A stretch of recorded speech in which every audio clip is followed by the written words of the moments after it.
gostaria de cumprimentar a todos, uma boa tarde.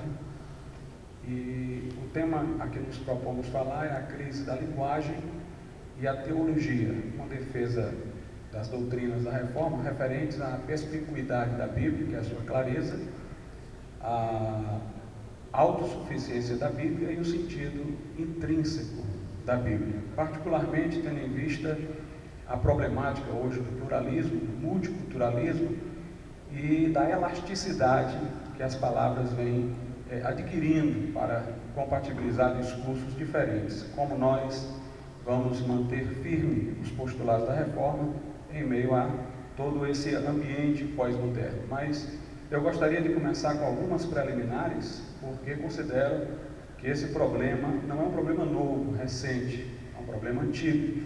Aliás, na época da reforma, quando Lutero sustentou a clareza das Escrituras, ele o fez porque a Igreja Romana dizia que as Escrituras eram de difícil compreensão.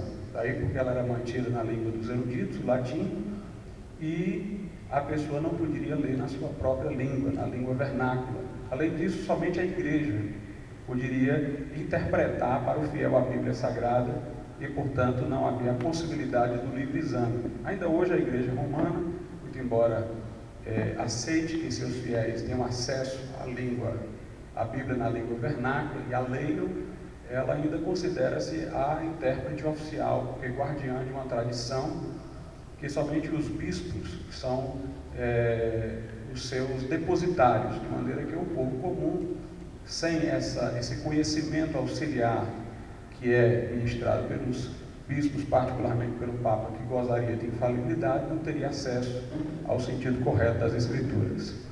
Nós sabemos que no Pentateuco, Moisés havia dito que de quando em quando o texto da lei deveria ser lido. Nada ele fala sobre uma exposição quanto ao sentido, uma interpretação, mas sim da simples leitura, feita episodicamente para o povo de Israel. Ali já há uma presunção de que as pessoas, ouvindo o livro da lei, de logo o compreenderiam, exatamente porque o povo estava dentro do cenário dos acontecimentos que marcaram a aliança, o início da aliança com Deus. E a ideia é exatamente essa, de que quando o povo de Deus mantém-se num relacionamento íntegro com Deus, dentro dos termos da aliança, a Bíblia passa a ser para este povo um livro claro.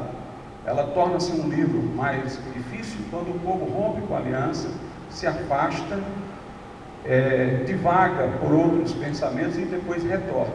Mas no caso de Israel, naquele momento da aliança, presenciando aqueles israelitas, todos aqueles acontecimentos do pacto, se presumiria que, lendo episodicamente o livro da lei, o povo compreenderia. Mas nós sabemos que, por diversas ocasiões, a nação de Israel apostatou, se desviou, e o que acontecia é que, nesses momentos, eles perdiam o vínculo com Deus e a palavra lhes parecia, então, um livro complicado.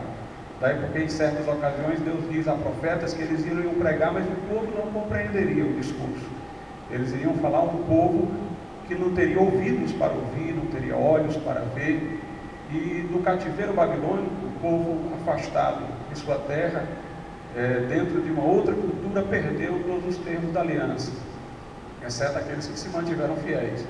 E nós vemos que quando a reconstrução dos muros da cidade, o retorno do povo, a reconstrução do templo, a época de Esdras e Neemias, lá já se fala de o livro da lei ser lido e ser dado um sentido, ser explicado o sentido, exatamente porque o povo, já não tão familiarizado com os termos da aliança, não compreenderia a simples leitura, já precisava de uma explicação. Homens fiéis fizeram isso e foi para a glória de Deus, porque sabe-se que houve naquele momento um grande despertamento em Israel.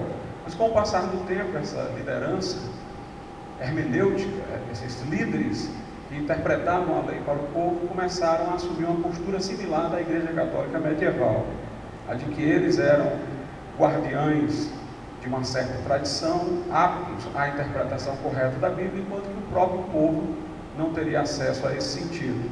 Nós vemos isso quando Jesus aparece em cena e disputa com os fariseus, com os doutores da lei, Muitas vezes nós vemos o povo sendo desdenhado por esses líderes, que diziam, este povo segue a Jesus porque este povo não sabe a lei, como se o povo tivesse que aprender a lei aos pés daqueles líderes. E muitos dos confrontos de Jesus com eles, na verdade, não eram confrontos com a lei de Deus, mas com o modo como eles interpretavam a lei de Deus. Várias vezes Jesus diz, não lestes nas Escrituras, questionando a forma, na verdade, como eles haviam lido a Bíblia, a leitura que eles fizeram, não o fato de eles lerem empiricamente. E quando Jesus dizia, ouvistes que foi dito, eu porém vos digo, na verdade não era a lei que Jesus queria, a que ele queria se opor, mas era ao que o povo havia ouvido falar sobre a lei. Ouviste que foi dito, né? Quer dizer, uma filtragem da mensagem da lei por aqueles líderes era o que era objeto das críticas e dos embates de Jesus. E nós percebemos como Jesus enfrenta Satanás no deserto, usando tão somente a expressão está escrito. Jesus não interpreta para Satanás, mas afirma simplesmente o texto da Bíblia, o que é mais uma coisa que vem a corroborar com a ideia da perspicuidade e da simplicidade da Bíblia, do seu sentido. Nós vemos que o povo de Deus no Novo Testamento, a igreja cristã, ela se reúne em casas, e muito embora os apóstolos sejam o parâmetro para saber o que é verdadeiro e falso em termos de doutrina, a ponto de João dizer que muitos falsos profetas têm surgido pelo mundo, mas ele diz, quem nos ouve, ou seja, nós os apóstolos é de Deus, quem não nos ouve é de Deus, nós percebemos que os apóstolos não eram onipresentes, e o povo fazia reflexões bíblicas em comunidades pequenas, dentro de lares. Quando vos congregais, não tem sal, não tem língua, não tem doutrina, né? Então o povo estudava na simplicidade as escrituras da época do Velho Testamento e a mensagem apostólica.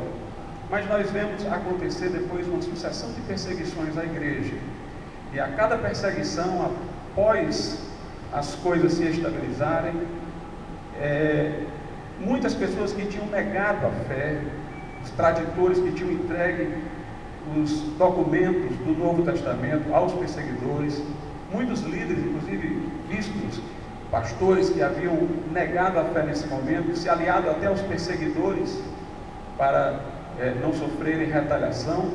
Durante o período pós-perseguição, eles se tornavam a igreja, e sem que fossem devidamente disciplinados, ou mesmo questionada a sua conversão, o que seria uma coisa ainda mais justa, eles eram facilmente admitidos, e não apenas admitidos à membresia, mas muitos que eram os líderes, pastores, eram admitidos aos seus velhos cargos. Isso levou aos movimentos montanistas, movimentos novacianos, que foram movimentos a favor da pureza da igreja, a favor de uma disciplina desses que no período de perseguição haviam traído a fé. Mas o fato é que a igreja vai se enchendo de pessoas não legitimamente convertidas, e uma frieza espiritual toma de conta da igreja. E aí nós vamos ver durante a Idade Média que a Bíblia torna-se cada vez mais obscura a um povo que não tem familiaridade com Deus, e isso oportuniza que os mentores, os líderes eclesiásticos, comecem a interpretar a Bíblia à luz de outra coisa que não ela própria. Então nós temos uma fase platônica, em que a Bíblia é interpretada à luz de Platão, como foi o caso de Agostinho, de Anselmo da Cantuária, que utilizaram categorias platônicas.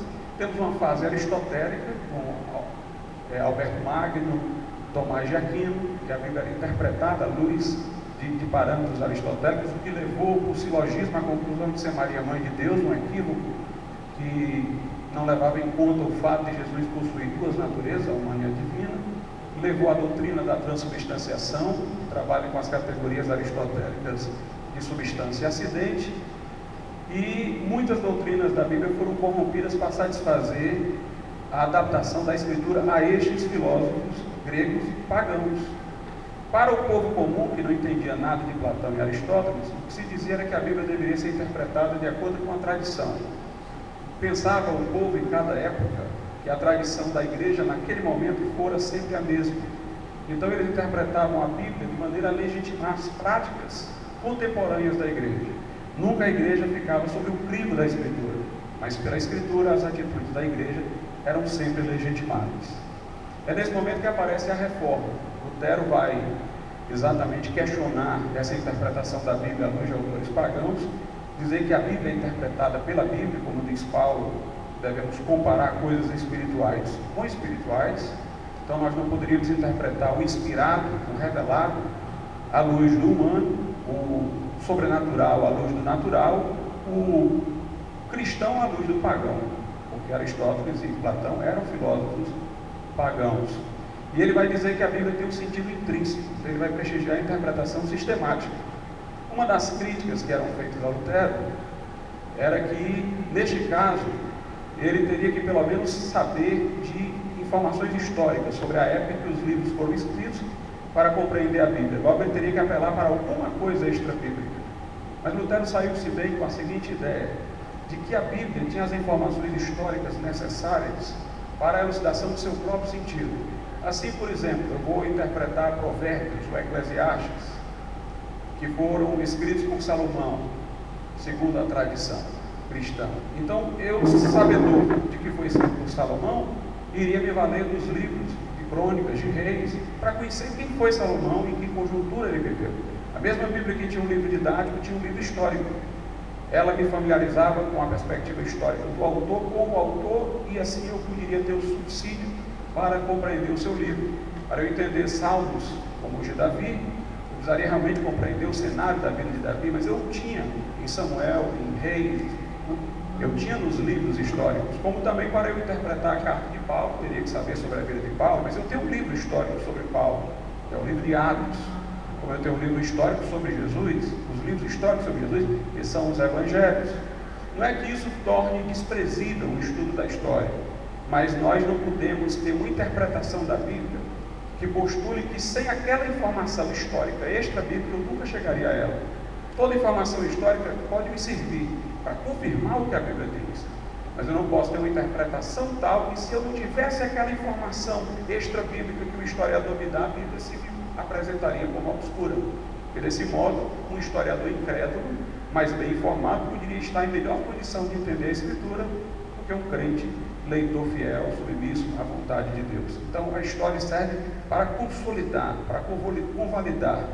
E é claro, a gente tem que ter aquele conhecimento instrumental da língua, mas não é um conhecimento do conteúdo, é um conhecimento do veículo pelo qual eu chego ao conteúdo, este sim carecendo da interpretação. Então, Lutero sustentou essa posição que perdurou na doutrina da reforma, tanto na seara luterana, como calvinista, como nas demais derivadas, né, dessa perspectiva. Mas nós tivemos depois uma nova ameaça, que chegou dentro do protestantismo em primeira linha. Você tem 2 minutos. Pois não. Nós tivemos 2 ameaças que foram o ecumenismo e o liberalismo. Em relação ao ecumenismo, a pretensão de encontrar fórmulas de concórdia, de acordo. E aí as pessoas não interpretavam mais a Bíblia para chegar à verdade, mas para chegar à finalidade pragmática de conciliação entre os vários ramos do cristianismo.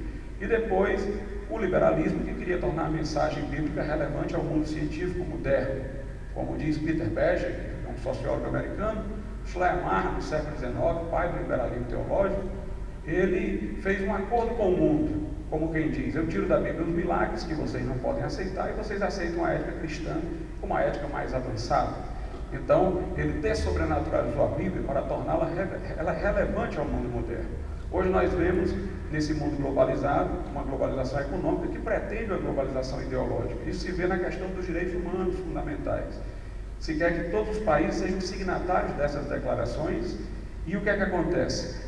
Esses direitos eles vão perdendo o conteúdo, porque o muçulmano tem que assinar a declaração. O muçulmano, a concepção de direito à liberdade e igualdade é diferente do país de origem cristã, então as formas vão se esvaziando de conteúdo cada vez mais. Como disse Aristóteles, quando a gente ganha em extensão, a gente perde em intenção. E agora há a questão do multiculturalismo, e aí se quer uma leitura da Bíblia para o feminismo, uma leitura para quem defende o homossexualismo, e essas leituras, o que é que vão fazendo? Elas vão elasticizando os conceitos para que neles possam caber todos os discursos. E nós não podemos seguir essa perspectiva. Nós temos que voltar à perspicuidade da Bíblia, ao sentido originário da Bíblia, entrar numa fusão de horizontes com a leitura da Bíblia e deixar que a Bíblia triunfe sobre o nosso horizonte particular. Eu sempre digo assim, que quando nós vamos ler a Bíblia no primeiro momento, a gente não pode deixar de ser influenciado pela nossa época, porque nós não estamos fora da história. Mas à medida em que vamos lendo, nós temos que deixar o mundo bíblico ganhar o nosso mundo, a Escritura ganhar a nossa mente, de maneira que a gente vai seguindo uma lógica de retratação.